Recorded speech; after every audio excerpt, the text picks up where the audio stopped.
हमारे चैनल को सब्सक्राइब करें, बेल आइकॉन प्रेस करें।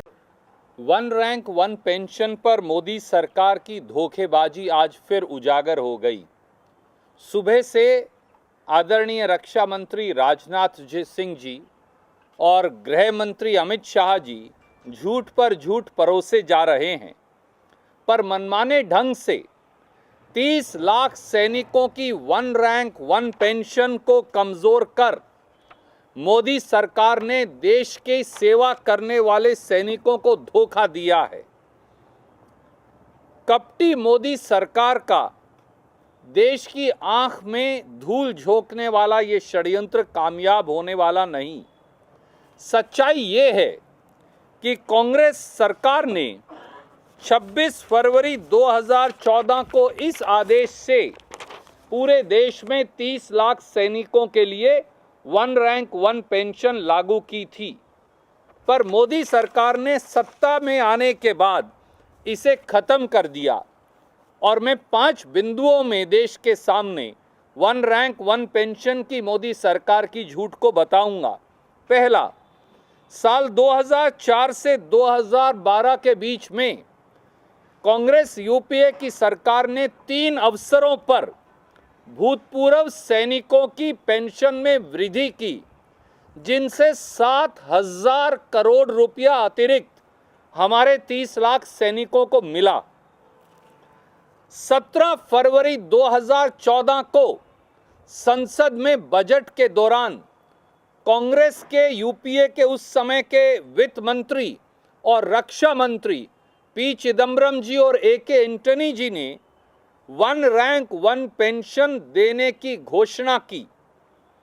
26 फरवरी 2014 को कांग्रेस यूपीए सरकार ने ये आदेश जारी किया और हमारे 30 लाख सैनिकों का वन रैंक वन पेंशन की मांग को स्वीकारा। कांग्रेस यूपीए द्वारा दिए गए वन रैंक वन पेंशन का क्या मतलब है? सशस्त्र बलों में यानी सेनाओं में एक समान समय तक सेवा करने के बाद एक ही रैंक से रिटायर होने वाले सभी फौजियों को, सैनिकों को एक समान पेंशन दी जाए, फिर चाहे उनकी रिटायरमेंट की तारीख अलग अलग ही क्यों ना हो। ये वो एनॉमली थी जो हमने दूर की। और भविष्य में भी मिलने वाली पेंशन वृद्धि जो है उसका स्वयं फायदा पुराने पेंशन गृहों को भी मिले, यानी बाद में अगर बढ़ गई तो बाद वाली वृद्धि का फायदा भी पेंशन लेने वाले सैनिकों को हो। इसको पूरे सैनिकों ने स्वीकार किया। हमने इस फॉर्मूला को विडो पेंशन और डिसेबिलिटी पेंशन पर भी लागू किया, पर मोदी सरकार ने 7 नवंबर 2015 को एक नया आदेश निकाला और इस नए आदेश से सेना में सेवा करने वाले 30 से 40% लोगों को one rank one pension deny कर दी गई, उनसे ये अधिकार छीन लिया गया। कारण, इस 7 नवंबर 2015 के मोदी सरकार के आदेश के मुताबिक यदि आप स्वेच्छा से सेवा निवृत्ति ले लेंगे, प्रीमेच्योर रिटायरमेंट ले लेंगे, तो आपको वन रैंक वन पेंशन नहीं मिलेगी। उसकी क्लॉज 4 में दोबारा पढ़कर बताता हूं। उसमें कहा गया, मोदी जी ने, personnel who opt to get discharged henceforth on their own request from army or navy or air force will not be entitled to the benefits of OROP। यही नहीं, 5वां पहलू यह है कि मोदी सरकार ने शर्त लगा दी कि पेंशन का रिव्यू हर 5 साल के बाद होगा। हमारे सैनिकों की मांग थी कि ये 1 साल के अंदर अंदर हो। कारण बड़ा स्पष्ट है। पहले साल अगर आप रिटायर हुए तो आपको अगर 1 लाख रुपया पेंशन मिली, इतनी देर में डीए इत्यादि जुड़ गया, अगले साल के रिटायरी को 1,15,000 मिली, उससे अगले साल 1,20,000 मिली, तो 5 साल तक पहले साल वाला रिटायरी उस 5वें साल तक की वृद्धि का भागीदार नहीं होगा, उसे नहीं मिलेगी। मोदी जी ने मुंह ज़बानी उस समय कहा कि 5 साल में करेंगे और वो लिखित आदेश जारी ही नहीं किया।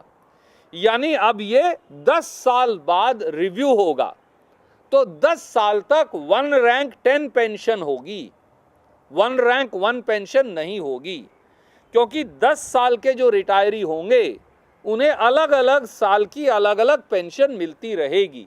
इससे बड़ी जाति हो क्या सकती है। पर राजनाथ जी और अमित शाह जी इस पर ट्वीट नहीं करेंगे।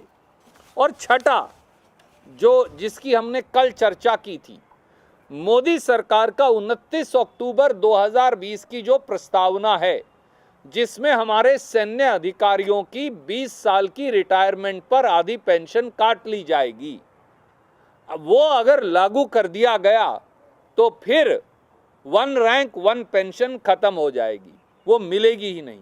जब आपकी पेंशन ही आधी हो जाएगी तो 1 रैंक 1 पेंशन कहां से मिलेगी। फिर तो अलग अलग डेट पर रिटायरमेंट होने वाले अधिकारियों को, सेना के लोगों को अलग अलग पेंशन मिलेगी।